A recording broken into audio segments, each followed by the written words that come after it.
Friends, இன்னைக்கு நம்ம என்ன கான்செப்ட் பார்க்க போறோம்னா, எல்லாரும் வந்து சம் ஃபங்க்ஷனை யூஸ் பண்ணுவீங்க. பட் இன்னொரு ஃபங்க்ஷன் ஆல்டர்னேட்டிவாக சொல்கிறேன். So 100 days 100 Excel challenge day 21. அது என்ன ஃபங்க்ஷன் வந்து எல்லாருக்குமே தெரியும். ஆக்சுவலாக அது வந்து என்டையர் காலமை வந்து ஆட் பண்ணுறதுக்கான யூஸ் பண்ணுற ஃபங்க்ஷன் அது. பட் சப் டோட்டல்னு ஒரு ஆப்ஷன்ஸ் இருக்குது, ஒரு ஃபங்க்ஷன் இருக்குது. அது என்னன்னா என்ன பண்ணுன்னா நான் சொல்லி தர பாருங்க. சப் டோட்டல் இங்கே பாருங்கள், எஸ்யூபி நீங்கள் டைப் பண்ணாலே சப் டோட்டல் இங்கே வந்துடுச்சா. ஸோ இதை வந்து டேப் கொடுத்தீங்கன்னா அந்த ஃபார்முலா வந்துடும்.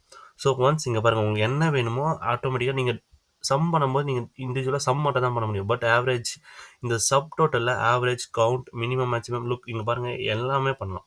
ஸோ இப்போ வந்து எனக்கு வந்து இதில் வந்து சம் பண்ணணும். நான் வந்து மறுபடியும் அகைன் டேப் ப்ரெஸ் பண்ணிவிட்டு கம்மா கொடுத்துட்டு எனக்கு எந்த ரேஞ்சிலேருந்து எந்த ரேஞ்சை வந்து நான் வந்து சம் பண்ணணும்னா, ஸோ அதே மாதிரி control shift down or hold பண்ணி அந்த ஃபார்முலாவில் என்னோடய ரேஞ்சை ஆட் பண்ணிவிட்டு ப்ராக்கெட் க்ளோஸ் பண்ணிட்டு என்ட்ரு தரேன்.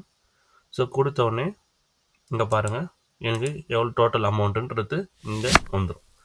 ஓகேவா? ஸோ இந்த மாதிரி யூஸ்ஃபுல்லான வீடியோஸை நம்ம சேனல் மறக்காமல் ஃபாலோ பண்ணிக்கோங்க. Stay tune. Bye by.